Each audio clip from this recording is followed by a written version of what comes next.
నమస్తే, welcome to Andhraprabha. నేను నాగేశ్వరి. పక్షులకు సోకే బర్డ్ ఫ్లూ అతి త్వరలో మరో మహమ్మారిగా మారబోతుందా? మనుషులకు సోకే అవకాశాలు పెరుగుతున్నాయా అంటే అవుననే అంటున్నారు శాస్త్రవేత్తలు. బర్డ్ ఫ్లూ ఏళ్లుగా పక్షులకు సోకుతున్న వైరస్, కానీ ఇది క్రమంగా రూపాంతరం చెందుతోంది, బలంగా తయారవుతోంది. ఒకప్పుడు పక్షుల్లో మాత్రమే కనిపించే ఈ వైరస్ ఇప్పుడు జంతువులకు సోకుతోంది. తాజాగా అమెరికాలోని ఆవులకు ఈ వైరస్ సోకినట్లు శాస్త్రవేత్తలు గుర్తించారు. పక్షుల నుంచే జంతువులకు వ్యాప్తి చెందినట్లు నిర్ధారించారు. ఒకప్పుడు పక్షుల్లో మాత్రమే కనిపించే బర్డ్ ఫ్లూ ఇప్పుడు ఆవుల పాలల్లో కూడా ఈ వైరస్ అధిక సాంద్రతతో ఉన్నట్లు గుర్తించారు. దీనిపై ప్రపంచ ఆరోగ్య సంస్థ కూడా స్పందించింది. అమెరికాలోని ఆవు పాలలో H5N1 వైరస్ అధిక సాంద్రతల్లో ఉండడంపై ఆందోళన వ్యక్తం చేసింది. అయితే పచ్చి పాలలో మాత్రమే ఈ వైరస్ ఉంటుందని, వేడి చేసిన తర్వాత చచ్చిపోతుందని నిపుణులు అంటున్నారు. అయినా అప్రమత్తంగా ఉండాలని WHO హెచ్చరించింది.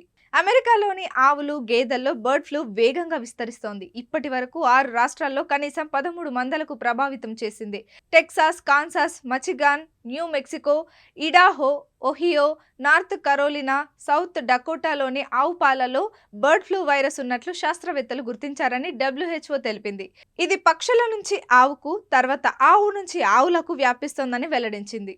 ఇక బర్డ్ ఫ్లూ కారక H5N1 వైరస్ ను 1996 ప్రారంభంలో తొలిసారిగా గుర్తించారు. ఆ తర్వాత వేగంగా విస్తరించింది. 2020 నుంచి బర్డ్ ఫ్లూ వ్యాప్తి చెందడంతో ప్రపంచ వ్యాప్తంగా మిలియన్ల కొద్ది అడవి పక్షులు, పౌల్ట్రీలు మరణించాయి. ఈ వైరస్ మానవులు, పిల్లలను, ఎలుగుబంట్లు, నక్కలు, మింగ్స్, పెంగ్విన్లతో సహా వివిధ క్షీరదాలకు సోకింది. గత నెలలో అమెరికాలో ఆవులు, మేకలు కూడా ఈ జాబితాలో చేరిపోయాయి. జంతువుల వరకు వచ్చిన వైరస్ మనుషుల వరకు రాదనే గ్యారంటీ లేదంటున్నారు వైద్య నిపుణులు, శాస్త్రవేత్తలు.